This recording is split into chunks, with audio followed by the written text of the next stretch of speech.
Bueno, para los que no me conocen, que bueno, en este caso todos me conocen, pero por ahí los que van a ver el video en YouTube, yo soy Diana Luque, soy bioquímica residente de tercer año de la residencia de bioquímica clínica del Chaco, y bueno, en esta oportunidad les presento este Ateneo, que lo titulé como abordaje del paciente con aplasia medular. Y bueno, este es mi Ateneo de final de rotación por el servicio de oncohematología del Hospital Ferrando, donde mis instructoras fueron Sofía Lanton y Analía Fernández.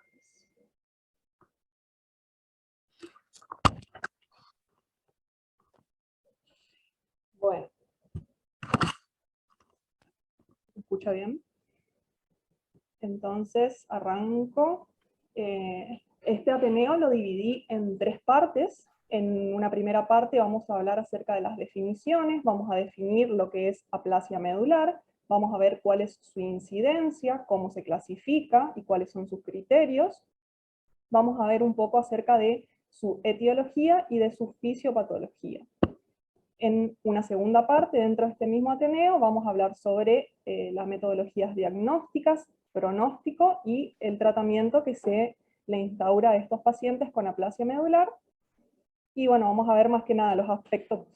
clínicos, los aspectos de laboratorio y cuál es el rol que juega la anatomía patológica dentro de lo que es el diagnóstico de aplasia medular. Y luego vamos a hablar un poco acerca del diagnóstico diferencial. Les voy a dar como los tópicos más importantes para después poder hacer la evaluación de una serie de casos clínicos, que son todos pacientes que se presentaron a la consulta en el servicio de oncohematología. Entonces, para arrancar, esta es la hematopoiesis, que como todos conocemos, comienza en la médula ósea, a través de una célula hematopoyética multipotencial, la cual va a originar a las células precursoras, y estas células precursoras van a dar origen a las células maduras, las cuales se encuentran en la sangre y en cada uno de los tejidos. En el caso de la aplasia medular, vamos a tener un problema en lo que es la célula madre hematopoyética, y secundario digamos, a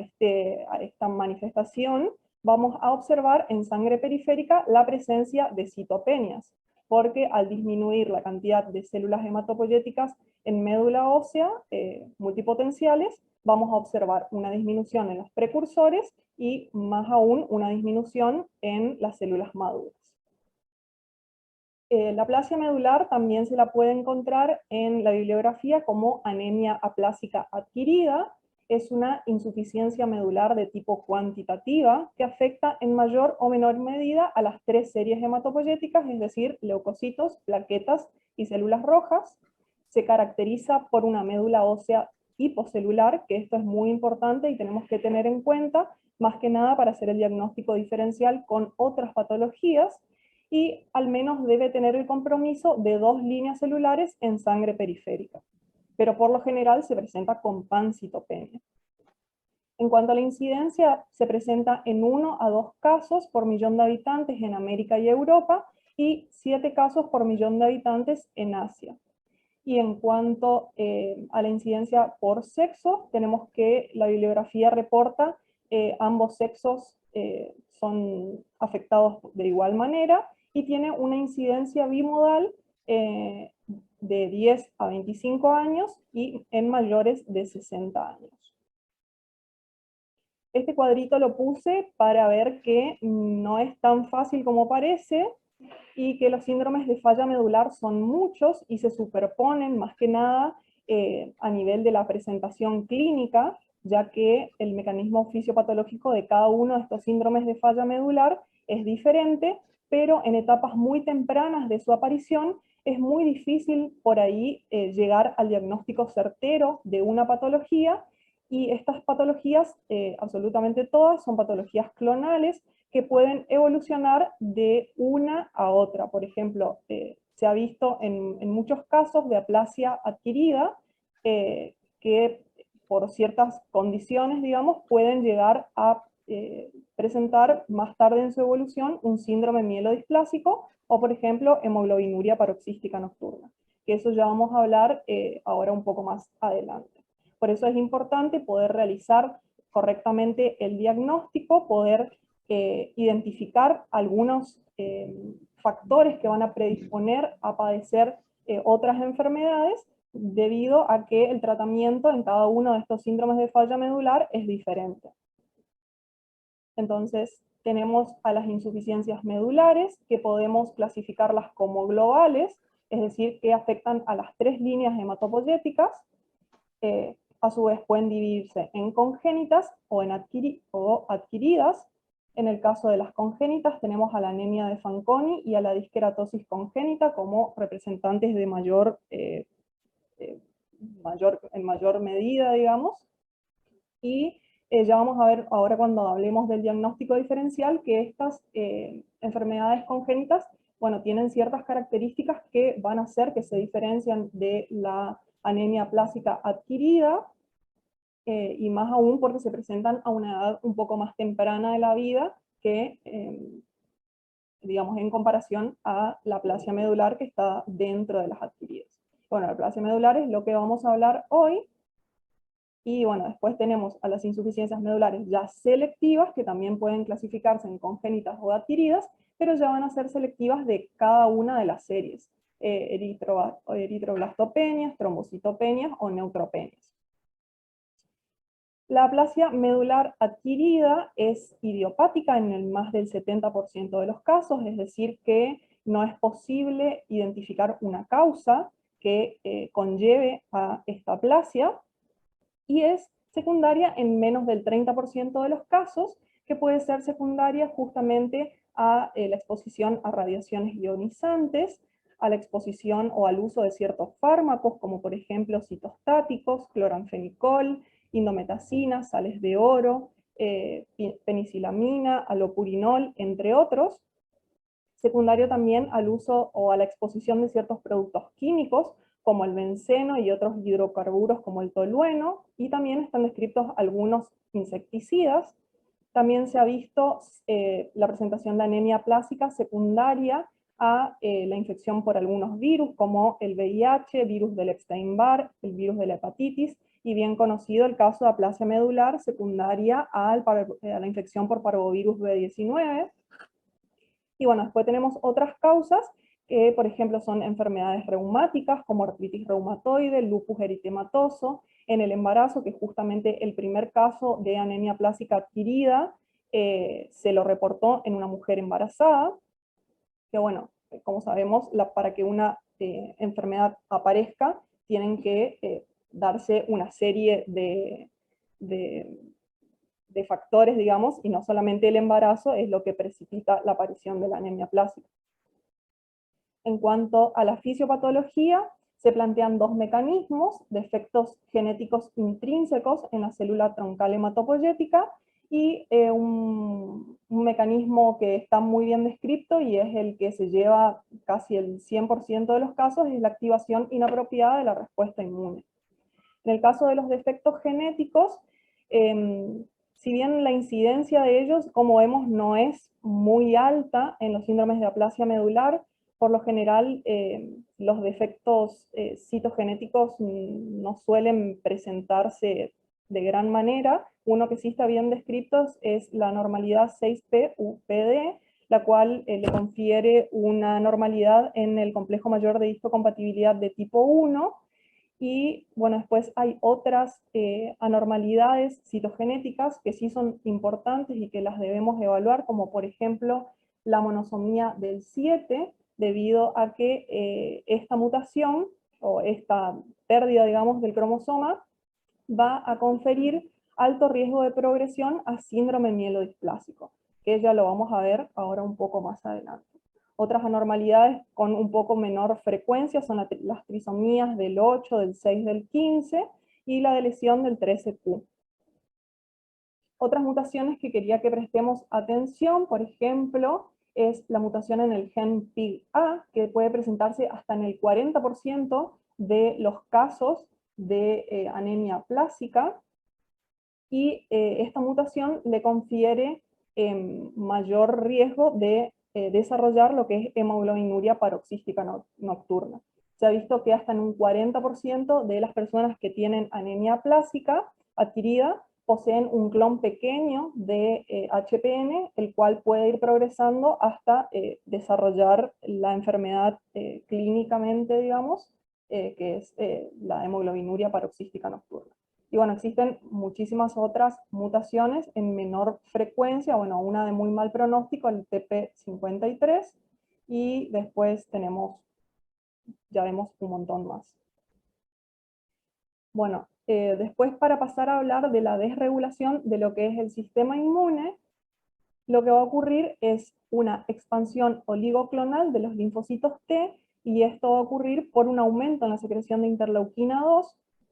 que va a llevar justamente a la expansión clonal, oligoclonal o policlonal de estos linfocitos T, con una disminución en las células T reguladoras, de manera que se genera todo un ambiente como proinflamatorio, en donde se van a secretar ciertas citoquinas mielosupresoras, como son el interferón gamma y el TNF-alfa, los cuales van a mediar la destrucción de la célula progenitora hematopoyética a través del sistema Fas ligando. Además de ello, el interferón gamma se une también a lo que es el receptor MPL, que es el receptor de trombopoyetina, y inhibe también la maduración, digamos, de los progenitores a través de esta vía, que ya vamos a ver después. Va a ser importante a la hora del tratamiento recordar esta interacción. Y otro punto que se plantea dentro de la patogenia es el acortamiento de los telómeros, en donde existen ciertas mutaciones a nivel del ADN de la célula hematopoyética, en donde en cada una de las mitosis, la maquinaria para restituir los daños ocurridos durante las mitosis no se encuentra, digamos, no se encuentra activa. De esta manera lo que ocurre es que los telómeros van acortándose progresivamente, generando lo que es una inestabilidad cromosómica y posteriormente la muerte celular. Pasando ya a hablar un poco más sobre el diagnóstico, vamos a ver que la clínica de estos pacientes es la clínica característica de las citopenias que presentan.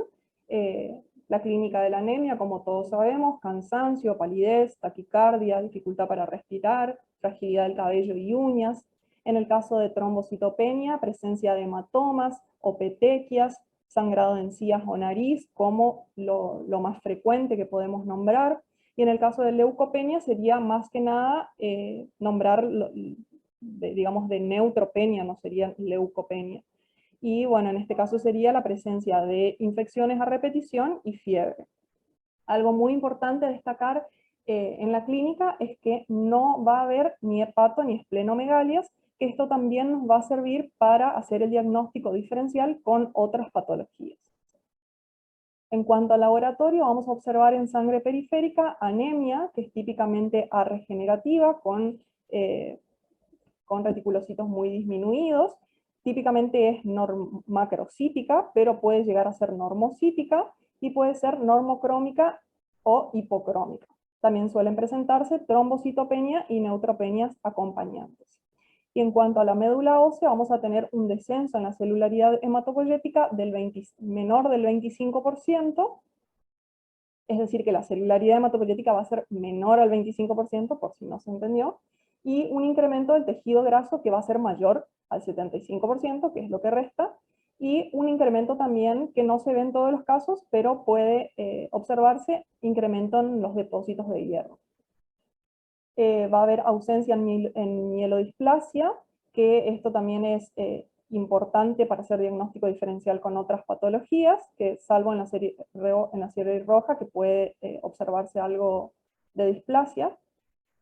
Y hay ausencia de infiltración de la médula ósea, obviamente descartando la presencia de neoplasia, fibrosis o otras sustancias de depósito que hagan que la celularidad hematopoyética pueda disminuir. Y ausencia típica de megacariocitos. Además de esto, se realizan, bueno, técnicas de citometría de flujo, en donde se van a poder observar la disminución de los CD34 positivos, que son las células precursoras. se va a realizar un test citogenético, que si bien en la aplasia medular no es de mucha utilidad, porque solamente el 4% de los pacientes con aplasia medular presentan algún tipo de alteración citogenética, pero sí va a ser muy importante para encontrar alguna anormalidad que le confiera riesgo a adquirir otro tipo de enfermedad, como por ejemplo en el caso de la monosomía del 7 que veíamos anteriormente, que le confiere riesgo a evolucionar hacia síndrome mielodisplásico. Y bueno, otras alteraciones citogenéticas que también pueden llegar a aparecer, tenemos la trisomía del 6, del 8, bueno, la monosomía del 7, entre lo más común que puede llegar a verse en estos casos. Y bueno, el test de fragilidad cromosómica que se utiliza para hacer diagnóstico diferencial con lo que es anemia aplásica. Estos son los criterios diagnósticos de aplasia medular, que la va a clasificar en aplasia no severa, severa y muy severa. Dentro de la aplasia no severa vamos a tener aquellos casos, bueno, importante destacar que la celularidad medular siempre va a ser menor al 25%, y bueno, en el caso de no severa, la serie eritroide vamos a tener una hemoglobina menor de 10, con neutrófilos de 1,5 a 0,5 por 10 al 9 por litro, y en la serie plaquetaria de 50.000, digamos, a 20.000 plaquetas por microlitro. Y ya la aplasia severa y muy severa únicamente se diferencian por una sola cosa, que es una disminución más marcada en los neutrófilos en el caso de la aplasia muy severa, pero ambas en la serie eritroide van a tener reticulocitos menor de 20 por 10 a la 9 por litro, en la serie neutrofílica en la severa de 0,5 a 0,2, mientras que en la aplasia muy severa va a ser menor a 0,2, y en la serie plaquetaria menor de, bueno, 20.000 plaquetas por microlitro.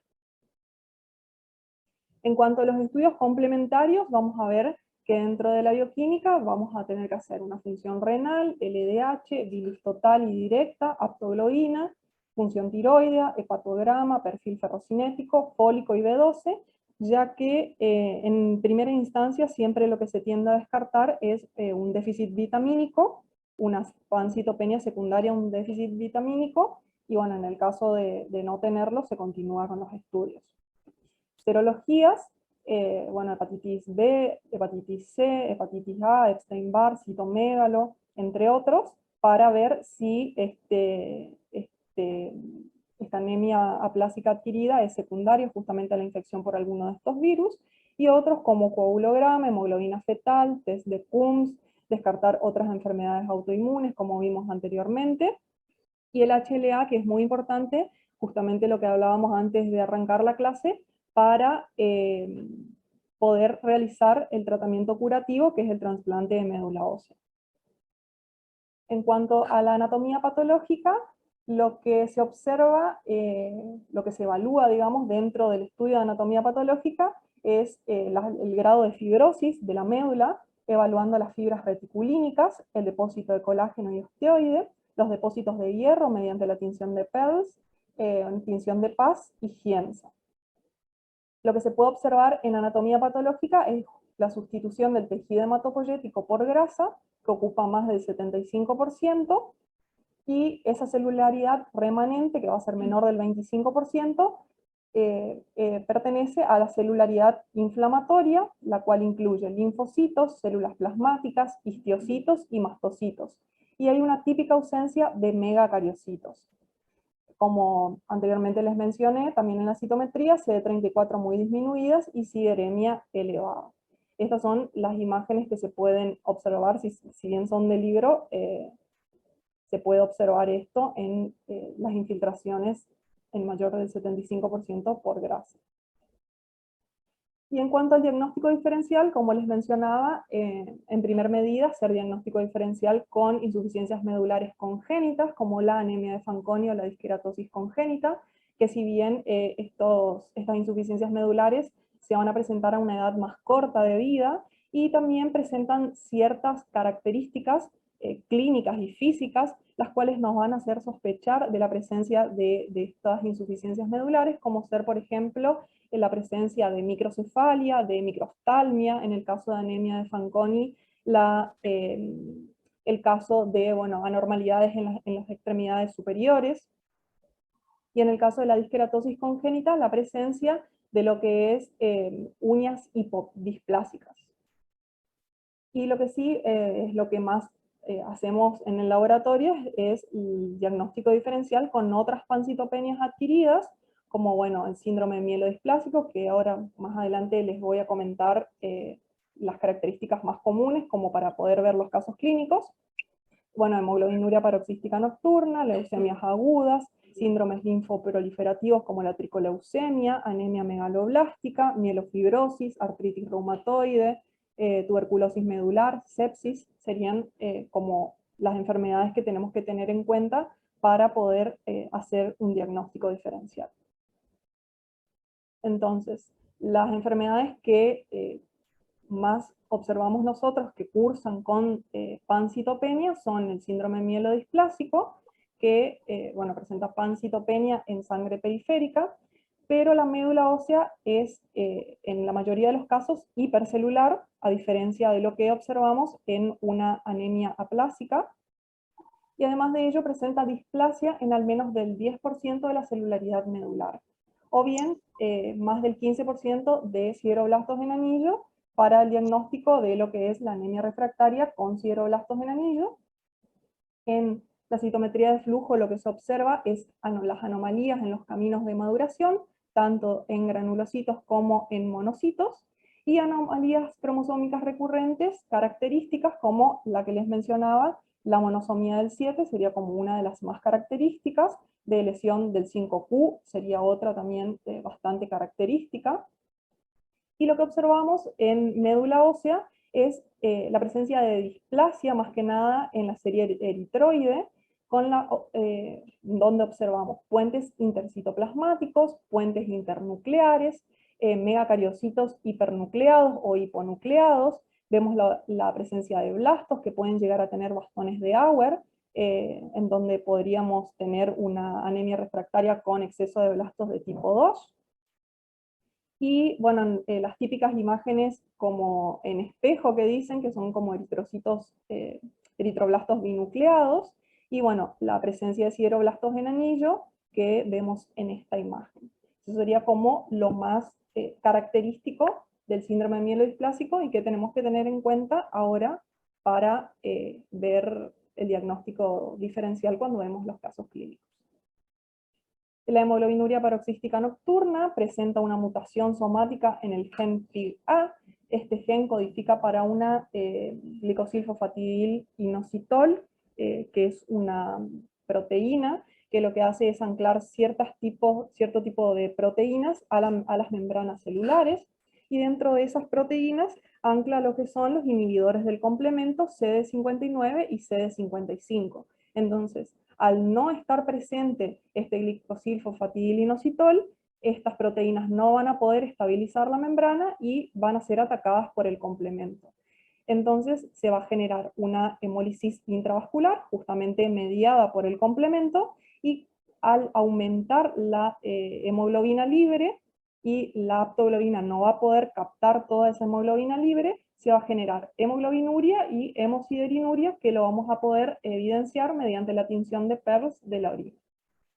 También se observa leucopenia y puede haber también trombocitopenia variables, y otro mecanismo fisiopatológico es la disminución del óxido nítrico, que va a hacer que el endotelio se active y se generen trombosis en sitios inusuales. Esto también es bastante característico de las hemoglobinurias paroxísticas nocturnas, y para su diagnóstico utilizamos sangre periférica y se lo realiza mediante citometría de flujo por la identificación de al menos 2 series, que por lo general se usan los monocitos y los neutrófilos, la ausencia de unión de al menos 2 proteínas en cada una de esas series, que ahora ya vamos a ver cuando veamos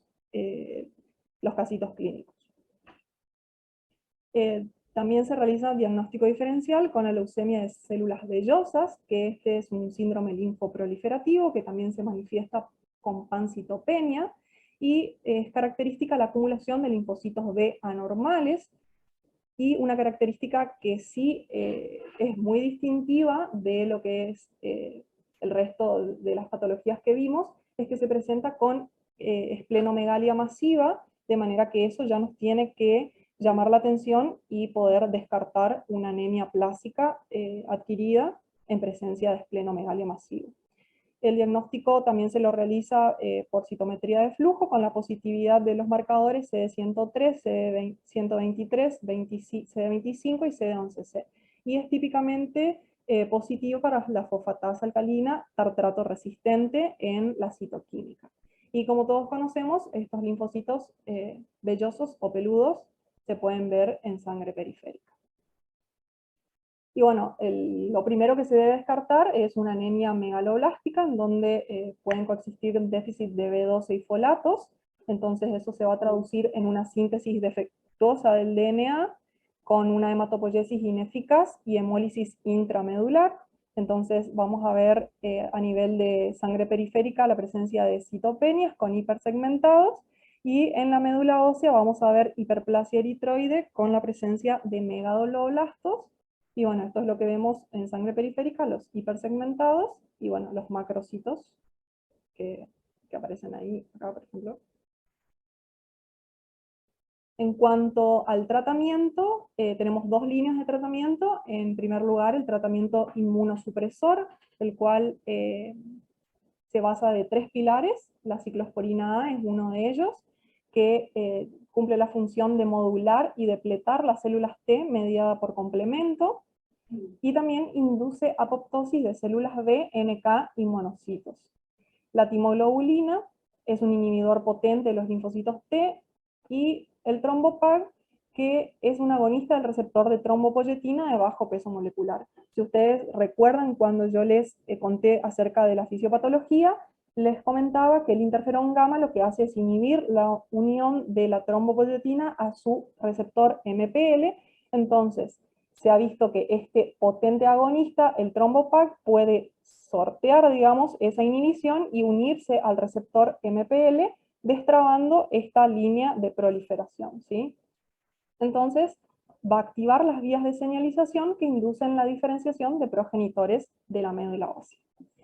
Y bueno, el único tratamiento curativo es el trasplante de células progenitoras hematopoyéticas, que es el tratamiento de primera línea en pacientes pediátricos y en menores de 50 años. Este es como un poco el algoritmo del tratamiento, que podemos ver que en menores de 40 años o hasta 50 años sin comorbilidades que presenten un donante relacionado, se realiza directamente el trasplante autólogo de médula ósea. Y en el caso de no tener donante o de tener más de 40 años con comorbilidades o más de 50 años, se realiza en primer medida un tratamiento inmunosupresor con estos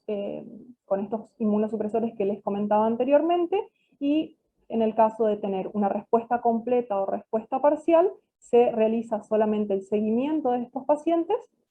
y en el caso de no tener una respuesta y tener un donante relacionado, se realiza el trasplante. Y si no tenemos donante relacionado, se realiza un segundo ciclo de tratamiento inmunosupresor, teniendo en cuenta siempre la edad, la presencia de comorbilidades y la presencia de donantes.